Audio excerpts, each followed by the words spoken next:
Mabilis siya pag dinidrill, di ba? So, mag-file ka na mag-file. Tapos, pati yung mga critical area. But make it sure hindi yung natural nail bed ang nasasayad mo. Ay! Okay. Tatanggalin yung produkto dyan kasi masakit eh. Kailangan dinadamdam mo din, bebe. Huwag kang iniinit yan pagka nag-stay ka sa isang lugar.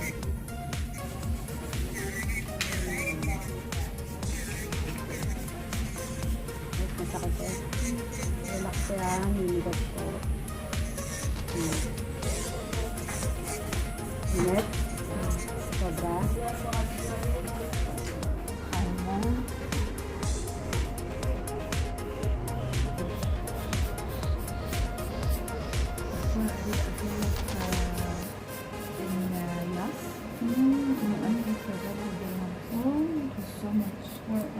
Yeah, and it was long, so my dad told me go remove it, and I had to go and remove it.